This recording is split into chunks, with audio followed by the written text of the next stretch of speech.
নমস্কার। আজ 14ই আগস্ট 2025 কন্যাশ্রী দিবস। এই কন্যাশ্রী প্রকল্প চালু হয়েছিল 2013 সালে অক্টোবর মাসে। মাননীয় মুখ্যমন্ত্রী মমতা বন্দ্যোপাধ্যায় এই প্রকল্প চালু করেছিলেন। এই প্রকল্পের বাংলার প্রতিটি মেয়ের স্বপ্ন এবং তাদের আত্মনির্ভরতার একটা প্রতীক হিসাবে এই প্রকল্প আজকে প্রতিষ্ঠিত হয়েছে। এই প্রকল্পের মাধ্যমে প্রায় 1 কোটি মেয়ের তাদের জীবনকে বদলে দিয়েছে। 2024-25 আর্থিক বর্ষে 15,75,000 মেয়ে তারা 1,000 টাকা করে বার্ষিক বৃত্তি পেয়েছে। এই প্রকল্পে 2,01,000 মহিলা তারা এককালীন 25,000 করে টাকা পেয়েছে।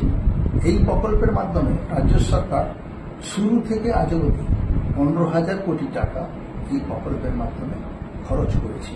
এই প্রকল্পের মূল উদ্দেশ্য হচ্ছে যারা স্কুল ছুট, যে সমস্ত দুস্থ পরিবারের মেয়েরা পড়াশোনা ছেড়ে দিয়েছিল তাদের স্কুলে ফিরিয়ে আনা এবং তারা যাতে অল্প বয়সে বিয়ে না করে এবং তারা যেন এই প্রকল্পকে সামনে রেখে তারা যেন নিজেদের জীবনকে আরো প্রতিষ্ঠিত করে। এই প্রকল্প 2017 সালে ইউনেস্কোতে রাষ্ট্রসংঘে জনসেবামূলক প্রকল্পের জন্য বিশ্বের সেরা প্রকল্প হিসাবে প্রতিষ্ঠিত হয়েছে।